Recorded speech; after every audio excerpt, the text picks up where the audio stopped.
Hola a todos. ¿Alguna vez te has preguntado qué hay debajo de nuestros pies? No me refiero a unos pocos metros, sino a kilómetros de profundidad. ¿Qué pasaría si intentáramos perforar la corteza terrestre para llegar al manto, esa capa misteriosa que conforma la mayor parte de nuestro planeta? Suena a ciencia ficción, ¿verdad? Pues en los años 60, el gobierno de Estados Unidos se tomó esta idea muy en serio. Hoy vamos a desenterrar la increíble y casi olvidada historia del proyecto Mojole, la audaz misión para conquistar la última frontera de la Tierra, su propio interior. Todo comenzó a finales de los años 50, en una época de gran optimismo científico y, por supuesto, de intensa rivalidad con la Unión Soviética. Mientras los soviéticos lanzaban el Sputnik y apuntaban a las estrellas, un grupo de geólogos estadounidenses pensó: ¿y si en lugar de mirar hacia arriba, miramos hacia abajo? En una reunión informal, el geofísico Walter Monk tuvo una idea revolucionaria: perforar un agujero a través de la corteza terrestre hasta alcanzar el manto. La idea era tan audaz que parecía una broma, pero pronto capturó la imaginación de la comunidad científica. El objetivo era alcanzar la llamada discontinuidad de Mohorovičić, o MOJO, para abreviar. Este es el límite que separa la corteza terrestre del manto, nombrada en honor al sismólogo croata que la descubrió en 1909. La discontinuidad de Mojo representa un cambio abrupto en la composición y densidad de las rocas. Nadie había visto nunca una muestra directa del manto. Todo lo que sabíamos provenía de estudios sísmicos y del análisis de rocas volcánicas que ocasionalmente traían fragmentos del manto a la superficie. Obtener una muestra pura y directa del manto sería como encontrar el santo grial de la geología. Esto confirmaría nuestras teorías sobre la estructura interna de la Tierra, su composición y su historia. Así nació el proyecto Mojole. El desafío era monumental y nunca antes llevado a cabo. La corteza terrestre tiene un grosor variable. Bajo los continentes puede alcanzar hasta 70 kilómetros de profundidad, algo imposible de perforar con la tecnología de la época. Pero bajo los océanos, la corteza es mucho más delgada, con un grosor de solo 5 a 10 kilómetros. La solución parecía obvia: perforar en el fondo del mar. Sin embargo, esto presentaba un problema completamente nuevo. ¿Cómo mantienes una plataforma de perforación estable en medio del océano, flotando sobre kilómetros de agua, mientras intentas perforar un agujero preciso en el lecho marino? Para resolverlo, los ingenieros desarrollaron una tecnología pionera llamada posicionamiento dinámico.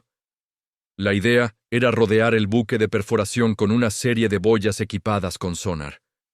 Estas boyas emitirían señales que serían recibidas por hidrófonos en el casco del barco. Una computadora a bordo analizaría constantemente estas señales para determinar la posición exacta del barco y activaría potentes propulsores en los costados para contrarrestar las corrientes y el viento, manteniendo el barco fijo sobre el punto de perforación. Hoy en día, esta tecnología es estándar en la industria petrolera y en la investigación oceánica, pero en aquel entonces era ciencia ficción hecha realidad. En 1961, el proyecto entró en su primera fase de prueba. Utilizaron un buque de perforación modificado llamado Cus-In. El nombre era un acrónimo de las compañías petroleras que lo desarrollaron: Continental, Union, Shell y Superior. El lugar elegido para la prueba fue cerca de la isla Guadalupe, frente a la costa de México. Allí, el océano tenía una profundidad de unos 3.500 metros. El objetivo no era llegar al manto todavía, sino demostrar que la perforación en aguas profundas era posible. El equipo del Cus Primor logró algo que nadie había hecho antes. Perforaron 5 agujeros en el fondo del océano, alcanzando una profundidad de 183 metros bajo el lecho marino. Durante esta fase, recuperaron los primeros núcleos de basalto de la segunda capa de la corteza oceánica, un logro científico de primer orden. El éxito fue rotundo y generó un enorme entusiasmo. El presidente John F. Kennedy incluso envió un telegrama de felicitación al equipo. Parecía que el camino hacia el manto estaba despejado. Con el éxito de la fase Prino, el proyecto se volvió mucho más ambicioso y, lamentablemente, mucho más caro y burocrático. La gestión pasó a manos de la National Science Foundation y se empezó a planificar la construcción de un buque mucho más grande y sofisticado, el Mohole-1. Aquí es donde comenzaron los problemas. Los costos se dispararon. El presupuesto inicial, que ya era considerable, empezó a multiplicarse.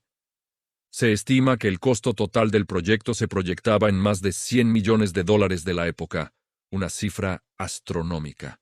La controversia no tardó en llegar. Hubo debates acalorados sobre quién debía construir el nuevo barco y dónde debía realizarse la perforación final. Diferentes grupos de científicos y contratistas competían por el control y los fondos del proyecto. La prensa, que al principio había celebrado el proyecto Mohole como un triunfo de la ingeniería estadounidense, ahora comenzaba a criticar su costo desorbitado y su aparente falta de progreso. Los políticos en Washington empezaron a cuestionar la viabilidad y el valor de gastar tanto dinero en un agujero en el mar. La rivalidad con la Unión Soviética también jugó en su contra. Mientras Estados Unidos invertía millones en perforar el océano, los soviéticos iniciaron su propio proyecto de perforación profunda en tierra firme, en la península de Kola. Aunque su objetivo no era llegar al manto, su proyecto era mucho más barato y tangible para el público y los políticos. La carrera espacial también estaba en pleno apogeo, y el programa Apolo para llegar a la Luna consumía una parte cada vez mayor del presupuesto científico y tecnológico del país. Comparado con la gloria de poner un hombre en la Luna, perforar un agujero en el fondo del mar parecía menos espectacular. En 1966, el golpe final llegó. El Congreso de los Estados Unidos, cansado de las disputas internas, los retrasos y el aumento constante de los costos, decidió cancelar la financiación del proyecto Mohole. Después de casi una década de planificación, innovación y controversia, el sueño de alcanzar el manto se desvaneció. El proyecto fue cancelado antes de que se colocara la primera viga del gran buque Mohole-1. El agujero más profundo del proyecto nunca superó los 183 metros perforados por el CUS. Entonces, ¿fue el proyecto Mohole un fracaso? Si medimos el éxito únicamente por su objetivo principal de llegar al manto, la respuesta es sí. Nunca lo lograron. Sin embargo, su legado es mucho más complejo y sorprendentemente exitoso.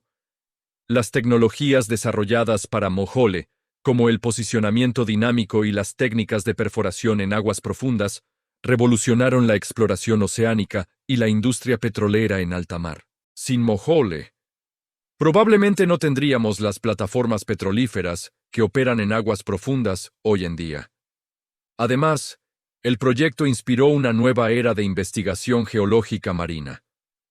El entusiasmo y los conocimientos generados por Mohole llevaron directamente a la creación de programas científicos de perforación oceánica, mucho más exitosos y duraderos, como el Deep Sea Drilling Project, y sus sucesores que han perforado miles de sitios en todo el mundo. Estos programas han transformado por completo nuestra comprensión de la tectónica de placas, el cambio climático pasado y la historia de los océanos. Los núcleos de sedimento recuperados gracias a estas misiones son bibliotecas de la historia de la Tierra. El proyecto Mohole es una fascinante historia de ambición científica, ingenio técnico y fracaso político. Nos enseña que en la ciencia, a veces los mayores avances no provienen de alcanzar el objetivo final, sino de las innovaciones y descubrimientos que se hacen en el camino. Aunque nunca llegaron a tocar el manto, los científicos e ingenieros del proyecto Mohole nos abrieron las puertas a un mundo completamente nuevo bajo el fondo del océano. Nos demostraron que lo imposible podía ser, con suficiente audacia y creatividad, posible. La próxima vez que mires un mapa del mundo, recuerda que bajo esos vastos océanos azules yace una historia de exploración tan audaz como la de viajar a las estrellas. Gracias por acompañarme en este viaje a las profundidades de la Tierra. Si te gustó esta historia, no olvides darle like al video, suscribirte a nuestro canal y activar la campanita para no perderte nuestras próximas exploraciones. ¡Hasta la próxima!